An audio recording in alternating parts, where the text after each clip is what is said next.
আমরা বিএনপি ভাইদেরকে বলবো, বাংলাদেশে দুইটা পক্ষ, একটা হলো বাংলা পক্ষ আর একটা হলো ভারত পক্ষ।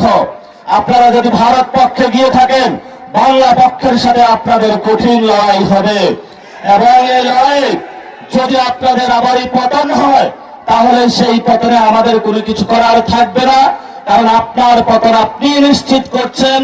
এখন ওরা আমাদেরকে বারবার বলে যে ছোট ছোট পোলা আল্লামা মামুনুল হককে নিয়ে যেই ধরনের আওয়ামী লীগ কুরুচিপূর্ণ মন্তব্য করেছিল, তেমনি ভাবে বিএনপি সুরুচিপূর্ণ মন্তব্যে তারা আশ্রয় নিয়েছে, এবং সাথে সাথে তারা যে বিষয়টা জঘন্য কর্মকাণ্ড তারা করলো, তারা দেখলো বাংলাদেশে যতদিন আলেম ওলামা থাকবে, বাংলাদেশে যতদিন নীতি নৈতিকতার লোক থাকবে, ততদিন তাদের চাঁদাবাজি সন্ত্রাস দুর্নীতি ভারত নীতির তারা বিরোধিতা করতে যাবে।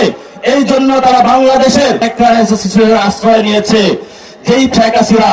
এই জন্য আমি তারেক রহমানকে অনুরোধ করব, আপনার বাপ কখনো মুজিববাদী লোক ছিল না, আপনার মা কখনো মুজিববাদী লোক ছিল না, কিন্তু আপনি নব্য করে মুজিববাদের পাহারা হয়েছেন। এই মুজিববাদের পাহারাদার হয়ে যদি বাংলাদেশের জনগণের সামনে আপনি দাঁড়ান, আমরা যারা মুজিববাদের দোষর, তাদের সাথে এক সেকেন্ডের জন্য তাদের প্রতি আমরা যাতে পরোয়া করবো না ইনশাআল্লাহ।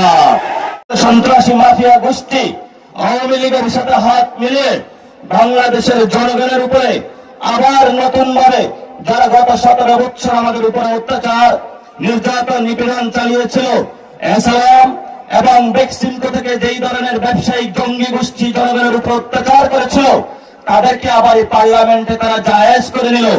শুধু তাই নয়, পার্লামেন্টের প্রথম সেশনে যার নির্দেশে বাংলাদেশের অসংখ্য আপনাদের সন্তান খুন হয়েছে, সেই চুপ্পুকেও তারা পার্লামেন্ট অধিবেশনে এসে নিয়েছিল, এবং সেই চুপ্পুর সামনে তারা দলীয় পার্লামেন্ট সেশন করেছিল। এবং পরবর্তীতে যখন তাদেরকে বলা হলো যে আমরা একটি বৈষম্যহীন একটি মানবিক বাংলাদেশ চাই, তখন তারা ধর্মীয় কার্ড খেলা শুরু করলো। মুক্তিযুদ্ধের ভুয়া কার্ডের আশ্রয় নিয়ে দিল্লির সাথে তাল মিলিয়ে নতুন ভাবে যারা বাংলাদেশের পার্লামেন্টে এবং জনগণে মাঠে প্রান্তরে রয়েছে, তাদেরকে বাংলাদেশ বিরোধী আখ্যা দিতে শুরু করলো।